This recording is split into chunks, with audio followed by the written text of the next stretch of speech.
Chairman, and let me add to that. I shared with Representative Hughes that on my way here, and as you heard me speak last Tuesday when Steve's family came in and we did that nice presentation to him, one of Steve's favorite sayings was "spread joy." And funny enough, this morning I'm coming down Jefferson Highway, taking a right on Essen, head this way, and the car in front of me had a bumper sticker that said "spread joy." So I have never seen that before, so I think hopefully it's a good sign. Thank you again. As I've spoke to a lot of you, HB 85 is the Steve Carter Literacy Program. I've authored this bill because Louisiana students have struggled with literacy for decades. It's time for literacy to become a priority in our state. From kindergarten to third grade, students learn how to read. And from third grade on, they read to learn. And that gap of learning to read and not being able to later be able to do that to learn the subjects that they're reading on is causing many problems for us, as we know. HB 85 establishes the Steve Carter Literacy Program, which will provide families up to $1,000 after my amendment, $1,000 per student per year to receive additional support to improve their reading or literacy skills. This literacy program was the final legislative initiative championed by Steve Carter before leaving the legislature in 2020 and could serve up to 159,000, close to 160,000 students. So there are many aspects to this bill, but I think should we go ahead and take up the amendments? Why don't we do that? And members, we're looking at Amendment Set 1219 in your folders. On the amendment. I'll offer that amendment up for you, Representative McKnight. Thank you, sir. Do we need to read it in, or?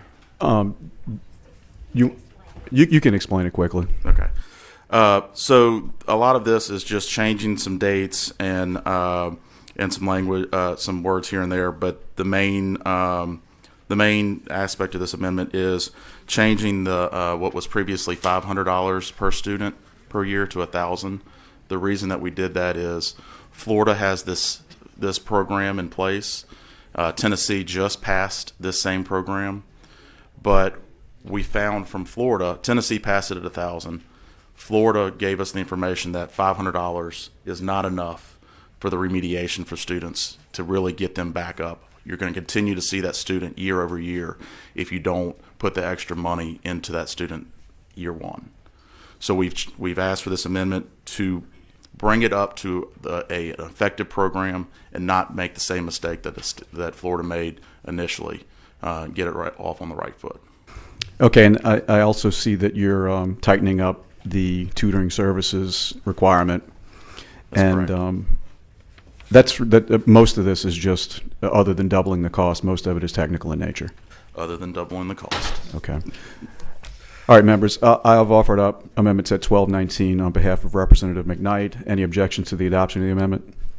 Seeing none, the amendment will be adopted. Back on the bill. Thank you very much. So with this amendment, it puts it back where we think this program will be effective, and this is where we have to close that gap. If we don't continue to close this literacy gap in our state, we will continue to have educational problems throughout the grades all the way up through higher education. So with that, there's plenty of people here that can answer a lot of questions. Representative Hughes, would you like to say a few words? Thank you, Representative McKnight. Thank you, Mr. Chairman, members of the committee. I will be very brief. I'm really honored to team up with my friend, Representative McKnight, and thank you, Representative, for your leadership in bringing this bill. This bill accomplishes two very worthy things. It pays tribute to an extraordinary man and public servant, our friend Steve Carter, but most importantly, it does something meaningful for our children, and that's what Steve would want. The most recent data that we have from 2019 in grades kindergarten through fifth grade alone, roughly 159,000 of our public school students were not on grade level. In third grade alone, a dismal 46% of our kids were on grade level. That means 54% of our third graders cannot read, making them 2 to 3 times more likely to drop out of high school. And we know the consequences from there are dire. So this program seeks to get our kids back on track so that they can be meaningful members of our society. Our kids deserve it. This is what Steve would want, and I'm honored to partner with my friend. Thank you, Mr. Chairman. Thank you, Representative Hughes, and thank you for coming today to help on with this noble effort. And everybody sees my glasses hanging off my nose. I learned that from Steve Carter. And if you knew Steve, you know exactly what I'm talking about. Okay, just real quick, and I don't want to get into too much detail, and maybe we need to bring somebody else up to the table. I have two questions. The providers that you're talking about in here, those will be subcontractors. Is something you guys can address, or do we need to wait for the department to come up? No, I think get Kelly. Well, we can wait. I was just curious to know a little bit more about that. I'll wait till she comes to the table. Okay. And I see we have some needs testing in here as well. And can you address that, or is that something we need to ask? We do have a priority on, because we do recognize the fiscal note now doubled probably, and we do know that we may not get all that funding. And so in order to address that, the needs testing is so that with limited dollars, that the kids that have the highest need for that money, as far as a fiscal because this will be in addition to their regular that's correct. program. So Okay. that we wanted to be sure that money went to the right place initially. And will we offer the same program to families that have the wherewithal to do it on their own? When funding is available, yes. Oh, but can they pay for it themselves if they choose to? Do you know? That's a good question. I'm not sure. Well, I'll wait for the department to come up. Okay, we have a question from Vice Chair. I'll just say on the provider piece, Mr. Chairman, I'm sorry, really quick, and DOE can address it more in depth, but Department of Education, Bessie, will promulgate rules around the providers, but we have made it clear that the providers must be qualified. So it can't just be my mother or my neighbor who simply likes to read to children. They have to have an expertise in literacy. No, it's well defined in the bill. Absolutely. You guys did a good job with it. Representative Carter did a good job with it initially. Vice Chair Wright for a question. Thank you, Mr. Chair. Appreciate you all doing this bill. I think it's a great bill. I want to move passage at the appropriate time. Before that, though, I miss our friend. I appreciate that you saw that bumper sticker. He had a few other sayings that I won't repeat here, but everybody knows them. We'll see. Does the word dilly come to mind? Yeah, exactly. We'll leave that there. But I don't want to turn this into a Steve Carter memory hearing, but I just have to share with it. I mean, he and I were in the same fraternity at a very different time, for what it's worth. But he took it very seriously and just kind of adopted me like a big brother. We were on transportation together and just kind of hovered over me like a mother hen for the first session that I was here. And it was just such a fond memory. And I have this, my memory etched is that my wife and I took our daughter to London after my first session.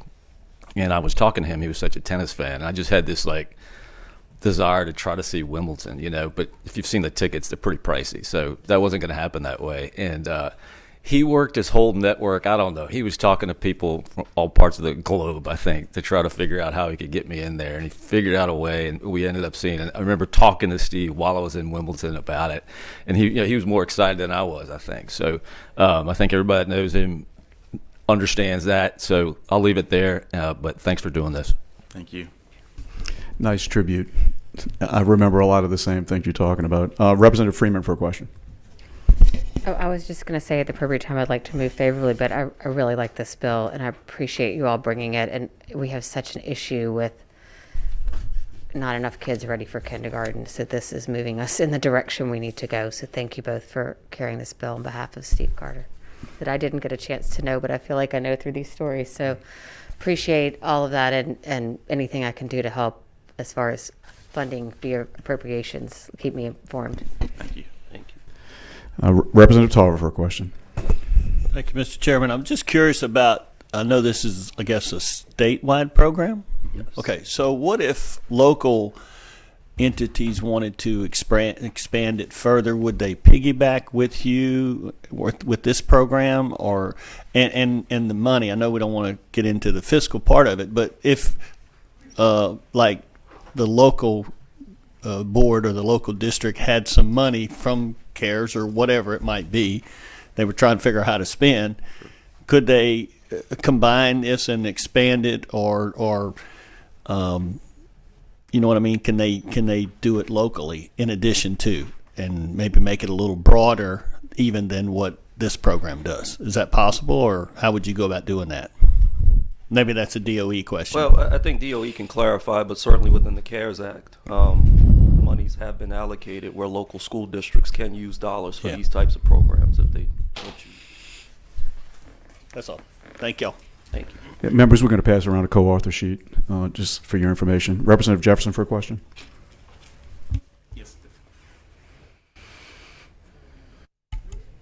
Got it. Thank you, Mr. Chairman.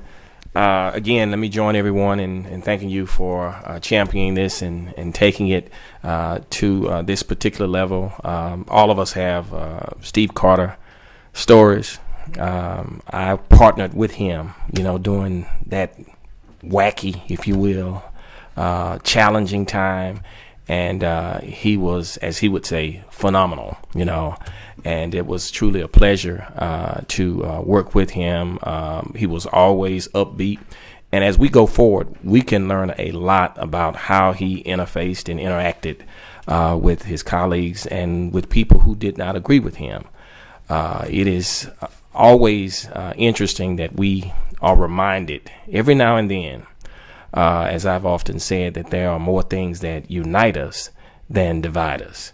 And this is a nice tribute, but this is one of the most significant things that we'll do as we attempt to empower, to pour into the next generation. So thank you guys for what you're doing, and look forward to, co-authoring this with everyone else and continuing to reminisce on a life well lived. Thank you. Thank you. Thank you, Representative. Thank you, Mr. Chairman. Nice job. Representative Carter for a question. Thank you, Mr. Chairman. Thank you, representatives, for bringing this legislation. Sorry I missed the earlier presentation. I'm running back and forth like we all are in multiple committees. And I certainly appreciate this also, and I do want to co-author it as well. Let me ask one quick question. I was looking at the fiscal note, and I know we're going to deal with the numbers at some other point in time, but the part that stood out to me was the number of eligible students.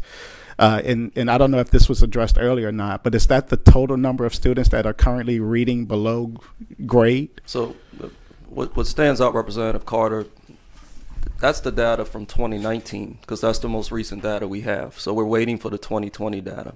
And we can only conjecture that due to COVID, the gap has probably widened. So there's probably more students that are eligible for the program than what the fiscal note is showing. And it really shows the magnitude of the crisis that we're facing. Yes, and I think there's probably a direct correlation. If we look at the failure to invest the education resources that we need, then we're going to wind up spending that money in the criminal institutional system, and so I'm certainly on board with this, and let's figure out a way to fund it. We have a lot of resources coming, and this is an urgent need. Thank y'all for your good work. Well, and certainly Representative Carter is a member of Appropriations. I'm sure you'll be able to help with that. Where's Z? Yeah, Mr. Vice Chair. Okay, gentlemen, thank you so much for coming today. We'll let you close in just a minute. I'm going to go ahead and bring up, we have two white cards from the Department of Education, Dr. Keith Leger and Ethan Melausson, to answer a question. Oh, your light was not flashing, Ms. Phelps. I'm sorry. Representative Hughes, 1 second. Representative Phelps for a question. Thank you. I appreciate having conversation with you both about the bill. Representative McKnight, just wanted to make sure when we talked about the assessment after the providers have provided the service, I was concerned that there would be an assessment before the parent signed off, or to really know what effect the services had on the student at that time, not the 6 months later, the assessment that it references. Was there any further discussion on how we could basically do? We were trying to figure that out. We haven't come to a solution on that yet, but we're going to continue, and I'll get with you to see if we can't figure that out to satisfy any concerns you have. But we weren't able to do anything and get the amendments put together here, but we'll continue to work on a solution for you. Between here and the floor? Yes, ma'am. Okay. And I'm saying that, committee members, because we've talked about the investment in our additional services, but not knowing how well they have been with the impact on the student afterwards. And the assessment that was proposed, I think, in the bill. I was thinking we could do something after they've spent whatever the time is with my student, that they're able to do an assessment to see what particular growth has been done before 6 months later when school starts. That was just an example of that conversation. And will there be, the second question, will there be any accountability or success reporting back to the committee? I don't know if that was discussed as well. Yes, there's a yearly report. After the that comes year. back to this. Okay. Yep. Thank you. Okay, Representative Phelps? Good, thank you.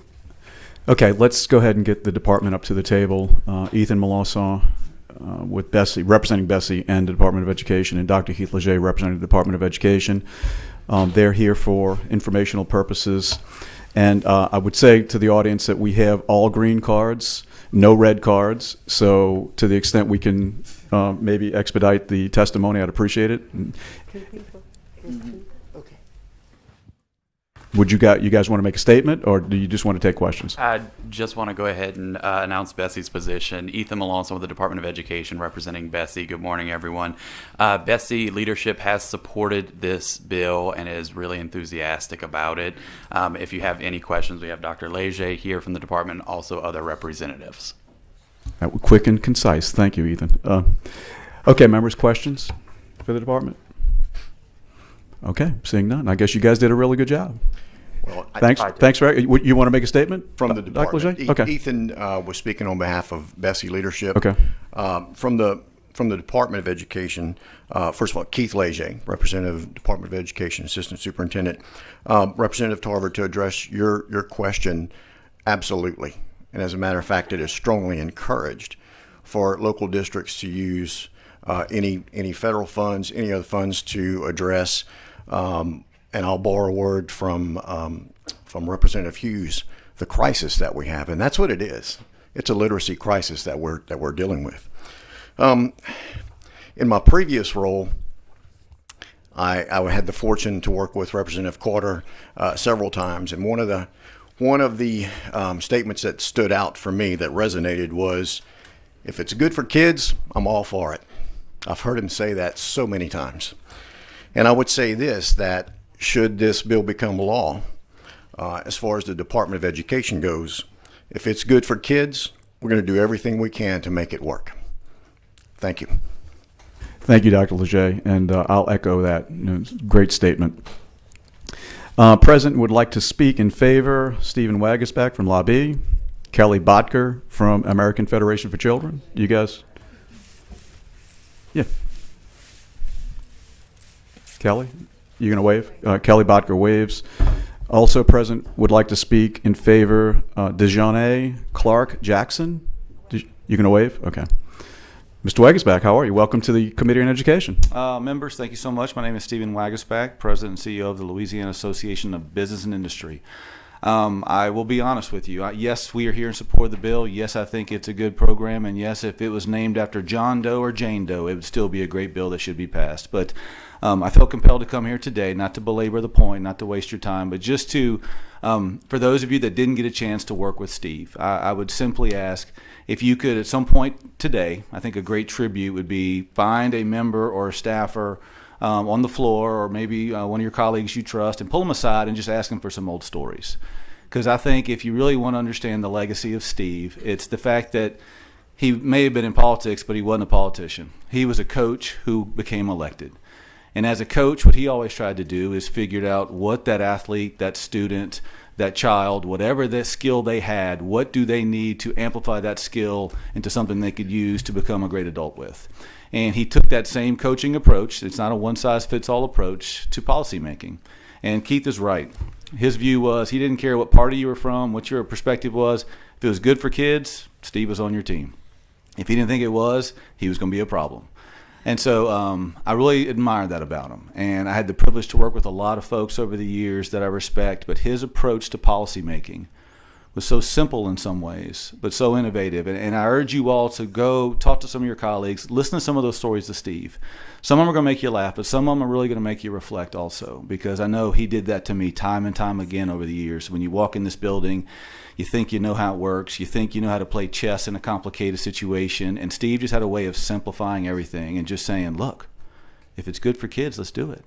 If it's not, let's not. And it's just good advice to live by, and it's good advice to legislate by. So I thank you for being here. Thank you for considering this bill. And I just want to sincerely thank the family of Steve Carter for being here and for lending him to all of us over the years. So thank you. Great statement. Thank you, Mr. Wegersbach. We appreciate you coming to share that with us today.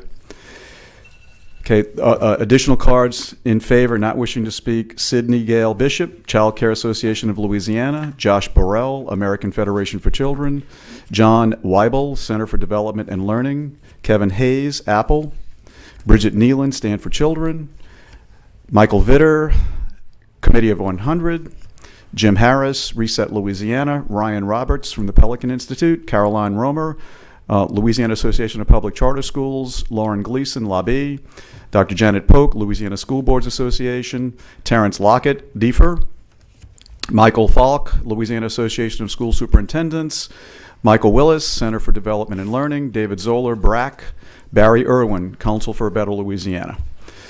Okay, with that, we have a motion from Representative. Oh, would you guys like to close? You have anything to say on close? I'm trying to expedite. I apologize. I don't want to be rude.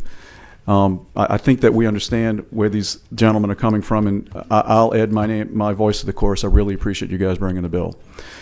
We have a motion from Representative Wright to move favorably with amendments. Any objections? Seeing none, HB 85 will be reported favorably with amendments. Ms. Carter, Ms. Brown, thank you guys for coming today. Happy birthday on behalf of the committee and the House. We really appreciate you coming. Thank you.